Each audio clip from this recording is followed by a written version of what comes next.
नमस्कार साथियों। आज हम बात करेंगे जो नया संसद भवन बनाया गया है उसके बारे में बात करेंगे। मैं सबसे पहले बताना चाहता हूं कि जो संसद भवन है उसका जो सर्वोच्च नेता होता है वो हमारा राष्ट्रपति होता है। और इस बार हमारे वहाँ पर अब गर्व की बात है बहुत कि एक आदिवासी एक महिला द्रौपदी मुर्मू जी हमारी राष्ट्रपति है।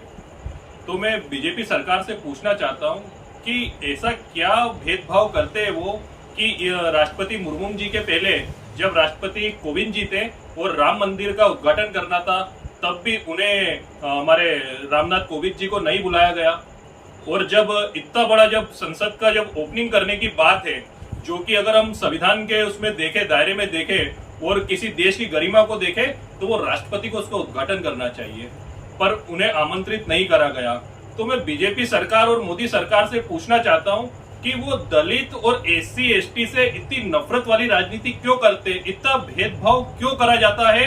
एक तरफ तो वोट बैंक की राजनीति के लिए आप लोग बोलते हो कि हमने एससी एसटी को सर्वोच्च पद पर बिठा दिया, हमने राष्ट्रपति मुर्मू जी को राष्ट्रपति बना दिया है, उसके बाद उनके साथ इतना बड़ा अपमान।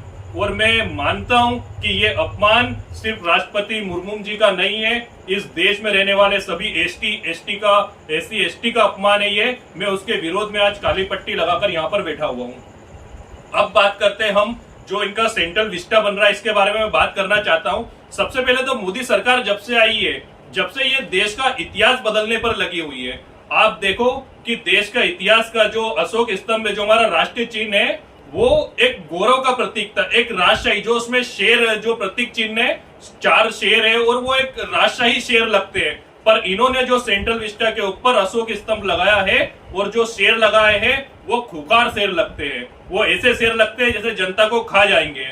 तो मैं नरेंद्र मोदी से पूछना चाहता हूं और बीजेपी सरकार से पूछना चाहता हूं कि अशोक स्तंभ का इतिहास बदलकर एक खुखार शेरों को उस पे लगाना, ये क्या साबित कर रहा है? आप क्या दर्शन देना चाह रहे हो? या तो आप ये दर्शन देना चाह रहे हो कि भूखे शेर की तरह ये आम जनता को खाने के लिए आ रहे हैं, या आप जो निजीकरण इस देश में करते जा रहे हो ये शेर लगाने के बाद, तो आप दर्शन से साफ साफ जाहिर बताना चाहते हो पूरे देश को कि इस देश को पूंजीपति लोगों खा जाएंगे भूखे शेर की तरह। ऐसे उस शेर को आप गौर से देखोगे तो ऐसा डरावना शेर लगता है वो कि सब कुछ खा जाएगा, सब कुछ तहस नहस कर देगा, गरीबों का हक खा जाएगा। तो मुझे लगता है कि मोदी जी ने सीधा सीधा मैसेज उस शेर के द्वारा दिया है कि ये सब आम जनता और गरीबों को खा जाएगा।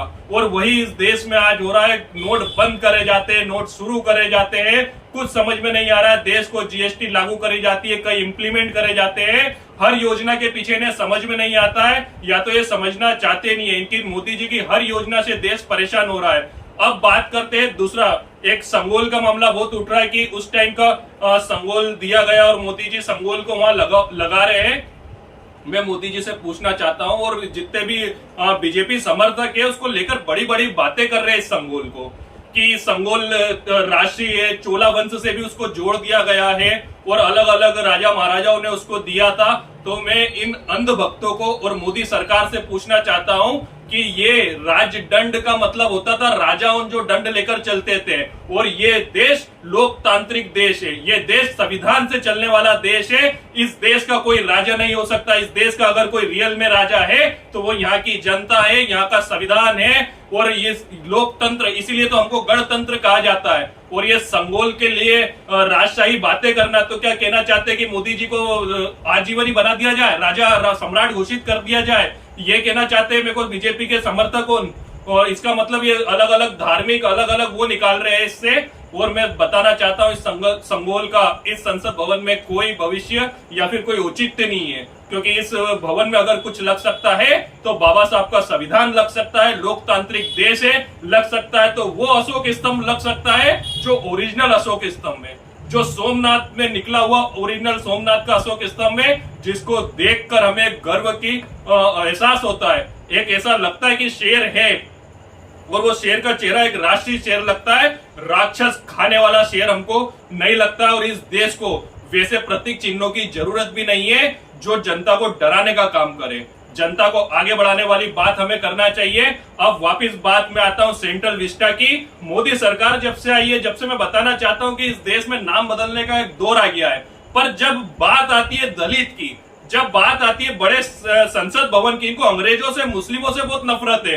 इन्होंने अंग्रेजों और मुस्लिमों के कई नाम बदल दिए गए, पर जब बात आती है संसद भवन के, इस देश के सर्वोच्च मंदिर की, उस स्थान की जहां से 140 करोड़ देश की जनता का भविष्य तय होगा, वहां का नाम ये सेंट्रल विस्टा रखते हैं, तो इनकी मानसिकता वहीं से झलकती है। हमने तब भी आवाज उठाई थी, मेरे द्वारा सबसे पहले आवाज उठाई गई थी कि सेंट्रल विस्टा का नाम बदलकर डॉक्टर भीमराव अंबेडकर के नाम पर रखा जाए। यह उनको ट्रिब्यूट होगा, क्योंकि वही एक ऐसे इंसान थे जिन्होंने हमें संविधान दिया और इतनी बड़ी ताकत दी है, जिससे आज हम सभी अपने अधिकारों के साथ सब सुरक्षित रह रहे हैं।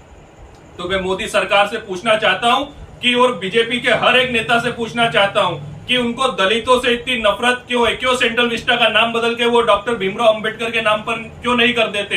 क्यों रामनाथ कोविंद जी को राम मंदिर के उद्घाटन में नहीं बुलाया जाता है? क्यों आज मुर्मू जी की बेइज्जती करी जाती है इस देश के अंदर? इतने बड़े स्तर पर, इतने बड़े उस पर प्रचार करके मोदी जी हीरो बनने की कोशिश कर रहे हैं, बल्कि रियल में अगर कोई इसका संसद का उद्घाटन करने के लायक है तो वो राष्ट्रपति होती है। और मैं द्रौपदी मुर्मू जी को मैं बोलना चाहता हूं, मैं यहाँ से मैसेज देना चाहता हूं सारे एससी और एसटी वर्ग को कि हम सबको एक होना पड़ेगा, वरना आप सोचिए जब ये राष्ट्रपति पद पर, इतने गरिमामय पद पर उनकी बेइज्जती कर सकते हैं, तो आम जनता का क्या ये हक दिलाएंगे और आम जनता को क्या अधिकार दिलाएंगे?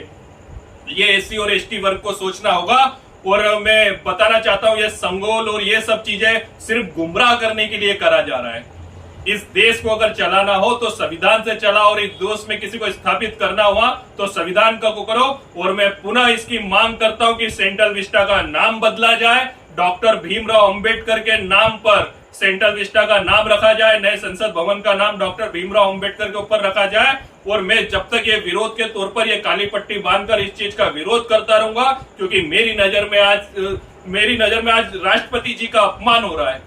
राष्ट्रपति जी को इस कार्यक्रम में न बुलाकर, उनसे उद्घाटन न करवाकर, ये राष्ट्रपति जी का अपमान है। मेरे को लगता है इस देश के प्रधानमंत्री सिर्फ प्रचार मंत्री बन गए, उनको मीडिया में रहने का, उद्घाटन करने का इतना ज्यादा शौक या इतना ज्यादा एक बीमारी की तरह फोबिया टाइप का हो गया उनको कि वो बस उसी चीज में उलझे हुए। तो मैं सभी से, एससी एसटी वर्ग से प्रार्थना करता हूं और निवेदन करता हूं कि हम सबको एक होकर, हमको हमारी लड़ाई लड़ना होगी, हमको हमारे अधिकार समझना होंगे।